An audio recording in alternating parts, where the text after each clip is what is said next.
వీక్షకులందరికీ నమస్కారం. వైసీపీ అధికారంలోకి రాగానే 2019లో కొద్ది రోజుల్లోనే 3 లక్షల మంది వాలంటీర్లను నియమించింది. ప్రతి 50 కుటుంబాలకి ఒక వాలంటీర్ నియామకం చేశారు. ముఖ్యమంత్రి తాడేపల్లి ప్యాలెస్లో బటన్ నొక్కటం, ఇక్కడ వార్డుల్లో వాలంటీర్లు లబ్ధిదారులకి ప్రయోజనాలు అందించడం, 129 సార్లు బటన్ నొక్కి 3,26,000 కోట్లు నేరుగా అక్కా చెల్లెమ్మల ఖాతాలో వేశారు ఆనాటి ముఖ్యమంత్రి జగన్మోహన్ రెడ్డి. తాడేపల్లి ప్యాలెస్లో ముఖ్యమంత్రి, గల్లీలో వాలంటీర్, ఇక మధ్యలో ఎవరితో పని లేకుండా పోయింది. గ్రామాల్లో వార్డు మెంబర్తో పని లేదు, కౌన్సిలర్లు కార్పొరేటర్లతో పని లేదు, సర్పంచ్తో పని లేదు, మేయర్లతో పని లేదు, ఎమ్మెల్యేలతో పని లేదు, ఎమ్మెల్సీలతో పని లేదు. ఏదైనా ఉంటే వాలంటీర్ని కలిస్తే ఎలిజిబిలిటీ ఉంటే పథకం వచ్చింది, లేదు వాలంటీర్కి సమర్పించుకుంటే ఎలిజిబిలిటీ కూడా వచ్చింది. ఈ విధంగా 5 ఏళ్ళు వాలంటీర్లు చివరికి పోలీసులను కూడా బెదిరించే స్థాయికి ఎదిగిపోయారు. వాలంటీర్ అనేది ఉద్యోగం కాదని ముఖ్యమంత్రి చెప్తూ 3 లక్షల మందికి ఉపాధి కల్పించామని చెప్పేసి వాళ్ళే చెప్తూ ఉంటారు.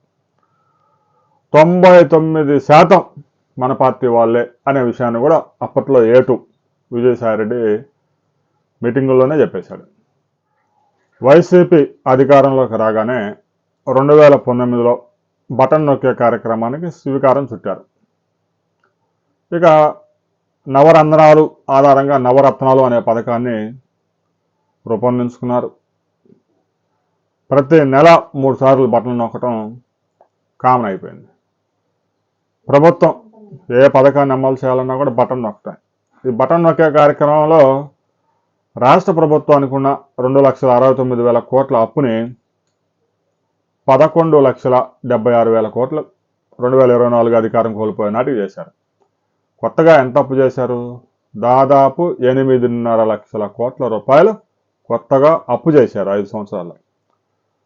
మరి 129 సార్లు బటన్ నొక్కి 3,26,000 కోట్ల రూపాయలు అక్కా చెల్లెమ్మల ఖాతాలో నేరుగా జమ చేసిన జగన్మోహన్ రెడ్డి మిగతా 5 లక్షల కోట్ల రూపాయలు ఏం చేశాడు, ఆ డబ్బంతా ఎటుపోయింది అనే దానికి ఇంతవరకు సమాధానం లేదు. ఇప్పటికైనా ప్రజలు ఆలోచించేయండి. బటన్ నొక్కే క్రమంలో అప్పులు చేసింది అంతా, ప్రజలకు చేరింది అంతా, మిగతా డబ్బంతా ఏమైపోయింది అనే దాని మీద ప్రతి ఒక్కరూ మీ అభిప్రాయాన్ని కామెంట్ చేయండి. ఇక కూటమి ప్రభుత్వం అధికారంలోకి వచ్చిన తర్వాత వాలంటీర్ల వ్యవస్థకి కత్తెరేశారు. ఏదైతే వృద్ధులు, వికలాంగులు, వితంతువులు, కళాకారుల పెన్షన్స్ ఏవైతే ఉన్నాయో గ్రామ సచివాలయాల్లో గుంపులుగా ఉన్నటువంటి ఈ డిజిటల్ అసిస్టెంట్లతో ఆ పంపిణీ కార్యక్రమం చేపట్టారు. 1వ తేదీ 63 లక్షల మంది లబ్ధిదారులకి పెన్షన్ వచ్చి చేరుతా ఉంది. మరి వాలంటీర్లు లేకపోయినా కూడా పనులన్నీ చక్కగా జరిగిపోతూ ఉన్నాయి. తల్లికి వందనం ఖాతాలో పడిపోయింది. ఇక ప్రతి నెల పెన్షన్ ఇంటికే వస్తూ ఉంది. ఆ బియ్యం మాత్రం ఇంటికి తీసుకొచ్చి, అంతకుముందు గల్లీల్లో మైకులు పెట్టి అరిసేవాళ్ళు, ఆ సమయానికి ఆ ప్రాంతంలో ఉన్న వాళ్ళు తీసుకునేవారు, మిగతా వాళ్ళు బండి ఎక్కడ ఉందో వెతుక్కోవడానికి ఇబ్బంది పడేవాళ్ళు. ప్రస్తుతం ఆ పరిస్థితి లేదు. డీలర్ షాప్ ఉంటుంది, నెల రోజుల్లో ఏదో ఒక సమయంలో ఒక 10 నిమిషాలు అలా వెళ్ళి తెచ్చుకోవచ్చు. ఇంట్లో బండి లేని వారు లేరు. ఇక 65 సంవత్సరాలు దాటిన అతిపెద్ద వృద్ధులకైతే ప్రభుత్వం నేరుగా ఇంటికి తీసుకొచ్చి ఇస్తా ఉంది. వాలంటీర్లు దాదాపుగా 15 నెలలుగా 5,000 కూడా ఆగిపోయింది. వారు ముఖ్యమంత్రి ఉండవల్లి కరకట్ట సమీపంలోని ముఖ్యమంత్రి ఇంటిని ముట్టడించాలని రహస్యంగా డిసైడ్ అయ్యారట. అదేదో బహిరంగంగా ప్రకటన చేసి, పత్రికా ప్రకటన ఇచ్చి 16వ తేదీ, 17వ తేదీ, 18వ తేదీ పెట్టుకొని మా సమస్యలు పరిష్కరించకపోతే ముఖ్యమంత్రి ఇంటిని ముట్టడిస్తాం అని సహజంగా జరుగుతూ ఉంటాయి. ముఖ్యంగా విద్యార్థి సంఘాలు ఇలాంటి కార్యక్రమాలు చేస్తూ ఉంటాయి. కొంతమంది వైసీపీ నేతలే వాలంటీర్లను రెచ్చగొట్టి కూటమి అధికారంలోకి వస్తే మీకు 5,000 కాదు 10,000 ఇస్తామని చెప్పారు. కానీ అధికారంలోకి వచ్చిన తర్వాత మిమ్మల్ని పీకి పడేశారు అని చెప్పేసి వాళ్ళని రెచ్చగొట్టడంతో వారు ముఖ్యమంత్రి ఇంటిని ముట్టడించాలని నిర్ణయించారట. ఇక వాట్సాప్ గ్రూపులు ఆల్రెడీ వాలంటీర్లకు అలవాటే కాబట్టి వాట్సాప్ గ్రూపుల్లో విస్తృతంగా ప్రచారం అయింది.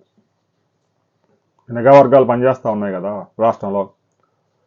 నిఘా వర్గాల హెచ్చరికలతో పోలీసులు అలర్ట్ అయ్యారు. ప్రతి వాలంటీర్ ఇంటికి వెళ్ళారు.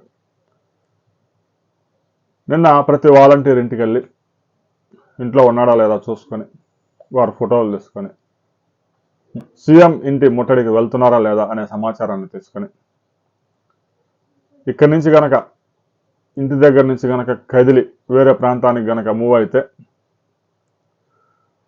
కేసులు ఉంటాయి, జాగ్రత్త. ముఖ్యమంత్రి ఇల్లు ముట్టడి అది ఇది అని వాట్సాప్లో గ్రూపుల్లో పెట్టుకుంటూ ఉన్నారు. అలాంటి కార్యక్రమాలకు పాల్పడొద్దు అని చెప్పేసి పోలీసులు హెచ్చరికలు జారీ చేశారు. ఇప్పటికే రాష్ట్రంలో విద్యుత్ ఉద్యోగులు నిరసన వ్యక్తం చేస్తూ ఉన్నారు. సరే, వాటితో చర్చలు జరుగుతూ ఉన్నాయి కాబట్టి మరో 2 రోజుల్లో ఆ సమస్య పరిష్కారం కావచ్చు. ఉపాధ్యాయులు కూడా ఆందోళన వ్యక్తం చేశారు. ఆ సమస్య కూడా పరిష్కరించుకున్నారు. ఇక సచివాలయ ఉద్యోగులు ప్రమోషన్ విషయంలో ఒక క్లారిటీ లేకపోవటం, మమ్మల్ని ప్రభుత్వ ఉద్యోగులుగా గుర్తించండి అంటూ 130,000 మంది మొరపెట్టుకోవడంతో ప్రభుత్వం వారికి ప్రమోషన్స్ కార్యక్రమానికి కూడా లైన్ క్లియర్ చేస్తూ ఉంది. ఈ విధంగా ఉద్యోగ సంఘాలన్నీ కూడా 2024 వరకు 2019 నుంచి వారికి చెల్లించాల్సిన పిఎఫ్ ప్రతి నెల చెల్లించకపోగా పిఎఫ్ ఖాతాలో ఉన్న సొమ్ము కూడా ప్రభుత్వం వాడేసుకుంది. 2024లో వైసీపీ ప్రభుత్వం పోయే నాటికి 30,000 కోట్ల బకాయిలు పెట్టిపోయారు. ఉద్యోగి రిటైర్డ్ అయితే బెనిఫిట్స్ సంవత్సరానికి కూడా రావడం లేదు. కూటమి ప్రభుత్వం వచ్చిన తర్వాత ఇప్పటికే ఒక 6,000 కోట్ల రూపాయలు రిలీజ్ చేసింది. ప్రతి సంవత్సరం కొంత అమౌంట్ రిలీజ్ చేసుకుంటూ పోతాం, ఒకేసారి ఆ 25,000 కోట్లు 30,000 కోట్లు అంటే అవ్వదని చెప్పేసి ప్రభుత్వ వర్గాలు కూడా చెప్పాయి. కానీ ఉద్యోగ సంఘాలు మాత్రం ఇక మొదలుపెట్టాయి, సమ్మెలకు పిలుపునిస్తూ ఉన్నాయి. మరి ప్రతిపక్ష హోదా కూడా లేని ఆ పార్టీ నుంచి ఏమైనా ముట్టా?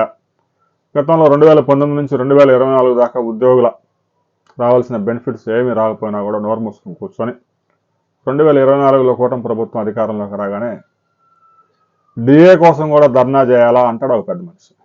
2024లో వైసీపీ ప్రభుత్వం పోయే నాటికి 11 డిఏలు పెండింగ్లో ఉంచిపోయారు. కూటమి ప్రభుత్వం అధికారంలోకి వచ్చిన తర్వాత 7 డిఏలు క్లియర్ చేసింది. ఇంకొక 4 డిఏలు ఉన్నాయి. ఆ వ్యక్తి 2019 నుంచి 2024 దాకా నోరు తెరవలేదు.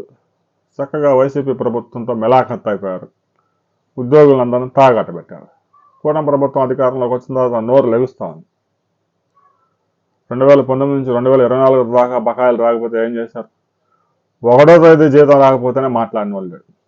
ఎవరో ఒక వ్యక్తి మాట్లాడితే అతన్ని వేధించి వెంటాడి 5 సంవత్సరాలు 3 చెరువులు నీళ్ళు లాగిచ్చారు. కూటమి ప్రభుత్వం అధికారంలోకి వచ్చిన తర్వాత వెలుగులోకి వచ్చాడు ఆ సూర్యనారాయణ అనే ఉద్యోగ సంఘాల నేత. కూటమి ప్రభుత్వం అడ్జస్ట్ చేసుకుంటూ వస్తూ ఉంది. మరొకవైపు ఆరోగ్యశ్రీ వాళ్ళు మాకు 3,000 కోట్ల బకాయిలు ఉన్నాయి, మేము సేవలు నిలిపేస్తామని వాళ్ళు బెదిరిస్తూ ఉన్నారు. ఈ విధంగా 1,000 కోట్ల బకాయిలన్నీ తెచ్చుకుంటూ వైసీపీ ప్రభుత్వం చేసిన 11,76,000 కోట్ల రూపాయల అప్పుల్ని ప్రతి నెల 80,000 కోట్ల రూపాయలు, ప్రతి సంవత్సరం 1,00,000 కోట్లు పైగా వడ్డీలు చెల్లించుకుంటూ ఈఎంఐలు పే చేసుకుంటూ బడ్జెట్ జీతాలకి పెన్షన్లకు కూడా చాలకపోతే ప్రతి నెల 6,000 నుంచి 7,000 కోట్ల అప్పులు తీసుకురావాల్సి వస్తుంది. ఇలాంటి పరిస్థితుల్లో ఉద్యోగుల సమ్మెలు ప్రభుత్వానికి కొంచెం ఇబ్బందికరంగా మారింది. అయితే చర్చల ద్వారా వీటిని పరిష్కరించుకునే అవకాశం ఉంది. ఇదే సమయంలో వాలంటీర్లు కూడా ప్రారంభించడం వెనుక కుట్రదాగి ఉంది అని నిఘా వర్గాలు హెచ్చరికలు జారీ చేశాయి. నిఘా వర్గాల హెచ్చరికలు నిజమేనా? దీని మీద ప్రతి ఒక్కరూ మీ అభిప్రాయాలను తెలియజేయండి.